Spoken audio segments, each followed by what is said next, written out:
Hey guys, welcome back to my channel. I hope आप सब अच्छे होंगे। आज मैं आपके लेके आ रखी हूँ प्री बोर्ड परीक्षा 2024 का क्लास 10th का समाज विज्ञान का पेपर। समय 3 घंटे, पूर्णांक 80। अब इसमें निर्देश पढ़ लीजिए आप। सबसे पहले तो इतने सारे तो इस पर निर्देश ही दिए गए हैं, 9 निर्देश दिए हैं। फिर है आपका प्रश्न, फ्रेडरिक चारियो कौन था? राजा, कलाकार, सेनापति, खिलाड़ी। ये तो आप सबको पता ही होगा। और क्वेश्चन नंबर 2 भी आपको पता होना ही चाहिए। गौ दिया है।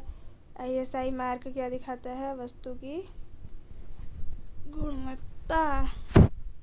गौ देख लीजिए आप, इनके वो देख लेना। हाँ, अभी जरूरी नहीं है कि बीजेपी हो। जंगल बुक के रुडयार्ड किपलिंग है, ये आपको पता होना चाहिए, सेकंड वाला। और बाकी आप देख लीजिए। क्वेश्चन नंबर 2 है, सन 1890 में अफ्रीका में फैली पशुओं की बीमारी को किस नाम से जाना जाता है? 3 है, सन 1919 ईस्वी में लागू किए गए किस अधिनियम को काला कानून नाम से पुकारा जाता है? क्वेश्चन नंबर 4, कृषि क्षेत्र में वर्तमान प्रतिभूमि से क्या आशय है? क्वेश्चन नंबर 5, किसी एक आधारभूत उद्योग का नाम लिखिए। क्वेश्चन नंबर 6, SDR में डी का मतलब बताना है। क्वेश्चन नंबर 7, समाज में महिलाओं और पुरुषों के बीच की असमानता को किस नाम से जाना जाता है? ये बताना है। NCC का पूरा नाम नेशनल क्रेडिट कोर होता है। और फिर है, विश्व का सबसे बड़ा लोकतांत्रिक देश कौन सा है? ये बताना है।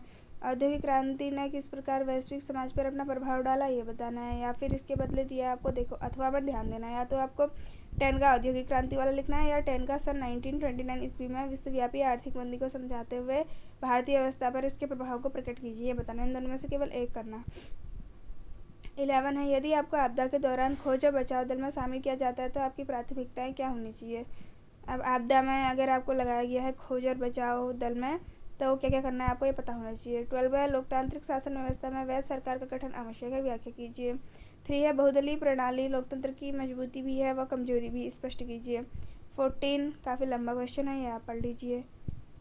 और 15 है, सड़क निर्माण के क्षेत्र में केंद्र लोक निर्माण विभाग व सार्वजनिक निर्माण विभाग के अंतर को स्पष्ट कीजिए।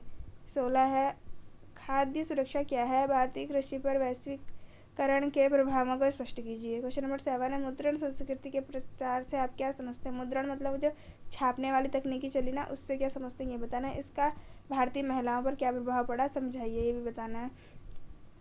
18 है, सुरक्षित निर्माण क्या है? भूस्खलन संभावित क्षेत्र में मकानों की संरचना किस प्रकार की होनी चाहिए, ये भी आपको बताना है। सुनामी आने से पूर्व और सुनामी के दौरान क्या क्या उपाय किए जाने चाहिए, ये तो पता ही होंगे आपको, बिना पढ़े भी लिख ही दोगे। 19 है, बाजार में उपभोक्ता शोषण किस किस प्रकार से होता है, स्पष्ट कीजिए। 20 है, फ्रांसीसी क्रांतिकारियों द्वारा ऐसे क्या क्या कदम उठाए गए जिससे फ्रांसीसी लोगों के बीच सामूहिक पहचान का भाव पैदा हो सके, स्पष्ट कीजिए। 20 है, गांधी जी द्वारा सविनय अवज्ञा आंदोलन प्रारंभ करने के क्या कारण थे तथा इसके क्या परिणाम रहे, समझाइए।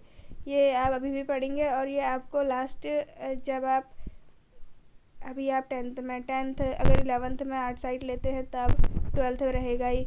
BA में अगर आप ये वाला सब्जेक्ट लेते हैं तब गांधी जी, राजनीति, हिस्ट्री, इतिहास है, इसमें आता है। BA में फर्स्ट, सेकंड, थर्ड सब में, हर सेमेस्टर में। और उसके बाद MA में तक आते हैं वाले क्वेश्चन, गांधी जी, सविनय अवज्ञा आंदोलन, ये सब का क्वेश्चन। और ये गांधी जी की दांडी यात्रा, ये भी, गांधी इरविन समझौता, ये भी। क्वेश्चन नंबर 22 है, परंपरागत व गैर परंपरागत ऊर्जा संसाधनों के वर्तमान परिप्रेक्ष्य में महत्व को समझाइए। अगला है, अब 22 में ये भी है, एक परंपरागत वाला है, एक आरक्षित वाला है। इन दोनों में से कोई एक ही करके आना, ये नहीं दोनों कराऊँ, ऐसा नहीं। आरक्षित, रक्षित व अवर्गीकृत वनों के वर्गीकरण के आधार क्या है, ये बताने हैं। 23 है, मोहित बैंक से ऋण लेता है, अजय एक साहूकार से ऋण लेता है। दोनों व्यक्तियों के ऋण के प्रकार की तुलना कीजिए। मतलब बैंक से ऋण और साहूकार से ऋण में क्या क्या लोन देना होता है, क्या नहीं देना होता है, ये आपको बताना है। 24 है, वैश्वीकरण से आप क्या समझते हैं? भारतीय अर्थव्यवस्था पर वैश्वीकरण के सकारात्मक तथा नकारात्मक प्रभावों को सूचीबद्ध कीजिए। 25 है, 73वें संविधान संशोधन की स्थानीय स्तर पर लोकतंत्र को मजबूत करने की क्या भूमिका रही, विवेचना कीजिए। अब 25 में भी ऐसा ही है, या तो ये 73वें संविधान के बारे में लिखो, या संविधान में संघ सरकार व राज्य सरकार के बीच विधायी शक्तियों की किन किन सूची में बांटा गया है, सूची को संक्षिप्त में लिखो, दोनों में से एक करना। 26 में भी इन दोनों में से एक करना। और फिर 27 में है, ये चंपारण सत्याग्रह चौरा चौरी कांड कहाँ हुआ था, ये आपको बताने हैं। और जैसे आपको ये अंक, ये जो साइन दे रखे हैं ना आपको, इसमें आपको क्या करना है कि जैसे आपको बांधवगढ़ राष्ट्रीय उद्यान पता है, तो ये जो त्रिभुज का साइन है ये उस जगह में बना देना है। चिपको आंदोलन जहाँ हुआ था ये बॉक्स बनाना है, ये सेब बनाना है ये वाला, और सर्कल इस टाइप के बनाने हैं, मतलब ये बनाना है तभी नंबर मिलेंगे। बाकी तो दृष्टिहीन के लिए है, उनमें चौरा चौरी दिखाना है, ये दिखाना है। अगर वो लोग ये ऐसे साइन ना करके सिर्फ ये बता भी दें तब भी चल जाएगा। आई होप आपको वीडियो पसंद आई होगी। वीडियो पसंद आएगी तो लाइक करना, चैनल पर नए हैं तो सब्सक्राइब करना। मिलते हैं ऐसी किसी अगली वीडियो के साथ।